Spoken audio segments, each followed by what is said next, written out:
कशिश सय्यद यांना स्टेजवर बोलवते. ही एवढी छोटीशी आहे, 11 वर्षाची आहे, जी सातारा जिल्ह्यामध्ये वक्तृत्व स्पर्धा ना, ओके, भाषणामध्ये तिने 3रा नंबर मिळवलाय. तर ती आपल्या सातारा जिल्ह्याबद्दल छोटंसं भाषण करणार आहे, ते ऐकून घेऊयात आपण. नमस्कार, माझे नाव कशिश समीर सय्यद. या हिरकणी महोत्सवाने मला इथं बोलण्यास संधी दिली, त्याबद्दल मी या पूर्ण टीमचे खूप आभारी आहे.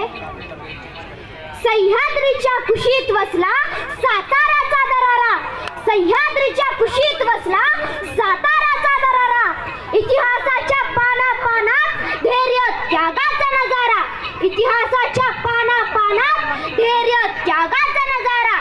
शिवछत्रपतींची पवित्र भूमी, वीरांची कारकीर्द, शिवछत्रपतींची पवित्र भूमी, वीरांची कारकीर्द.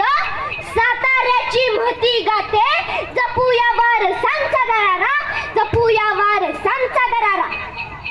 अशा या राजधानीत जन्मलेली मी कशिश समीर सय्यद.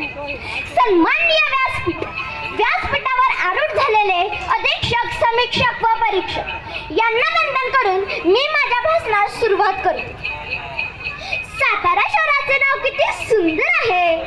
7 टेकड्यांनी वेढलेले हे शहर, म्हणून त्याला सातार हे नाव मिळाले. या 7 टेकड्यांच्या मध्यभागी उभा आहे अजिंक्य तारा.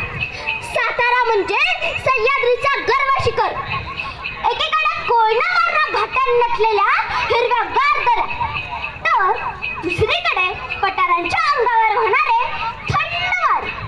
जणू आई निसर्गाने स्वतःच्या ममतेने घडवलेला हा प्रदेश. कोयना धरण म्हणजे महाराष्ट्राची जीवनवाहिनी, तर कोयना धरणाचे रुबाबदार पाणी, कास पठारावरील रंगीबिरंगी फुलांचा सडा, महाबळेश्वर पाचगणीचा नयनरम्य दृश्य. सातारा म्हणजे भूगोलाचा रत्नहार, जिथे प्रत्येक पर्वत एक इतिहास सांगतो आणि प्रत्येक दरी नव्या उत्साहाने हाक देते.